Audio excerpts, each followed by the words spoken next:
Happy Friday, and welcome to the week. Your source for news you don't need. I'm Chris Clark.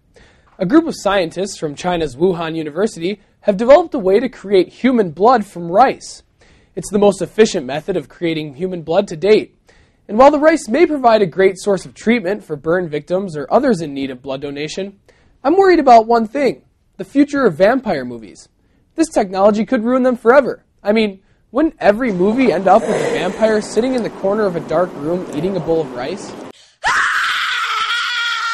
That's just not scary. On to a story about a man who may have been mistaken for a vampire, Michael Jackson.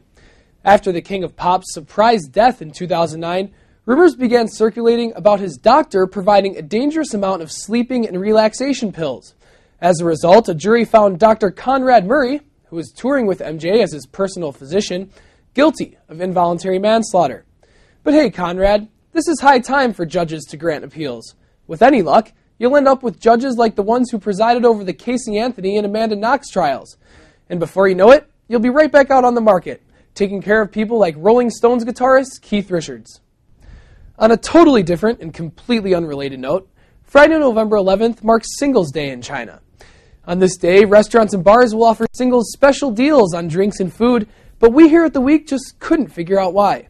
So we sent our correspondent Clark Cahill to talk to an expert on Singles Day to find out what the holiday is all about. All right, we're here with Daniel Smiley, who works for Mandarin Plus, who is organizing a Singles Day event here in Beijing.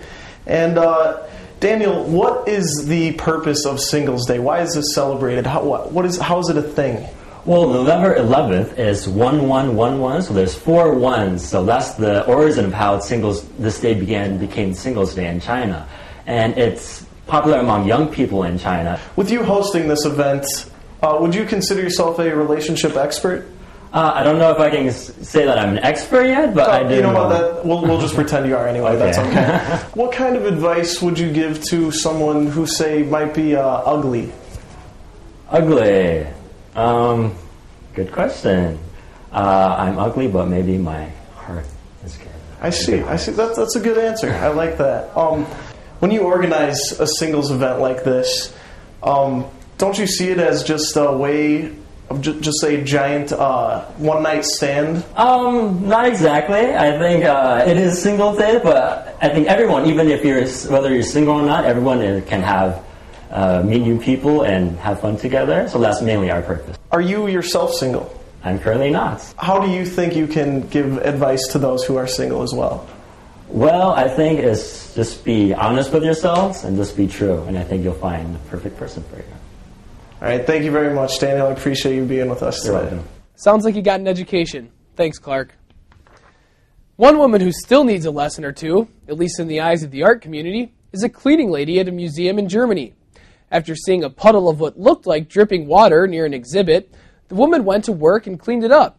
What she didn't realize is the piece is called "When It Starts Dripping from the Ceiling," and the puddle was actually paint, carefully placed by the artist. She may be shunned in the art community, but I know a few oil companies, BP, ConocoPhillips, who could hire a spill specialist. Odd stories like these really tickle our fancy here at The Week, so we're going to bring you the best odd news stories from around the world.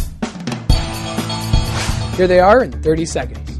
A dentist in Canada paid nearly $27,000 US, or more than 170,000 yuan, for the tooth of Beatles legend John Lennon. I wonder what else he has in that collection. Pirated copies of Steve Jobs' biography are huge sellers in China. That shouldn't be too shocking considering the slew of pirated Apple stores in this country. First-year students at Tianjin University of Science and Technology are upholding a 12-year tradition of cleaning toilets. Designed to teach them the value of labor, one student said the job has taught her to, quote, respect and understand other people. In what way? That's our show. I don't know about you, but I have some friends who are celebrating Singles Day by curling up under a blanket in bed and crying all night. And if you're still thinking about No Shave November, make sure to post your pictures on 10 Cent Weibo and Sina Weibo, China Daily The Week. Thanks for watching.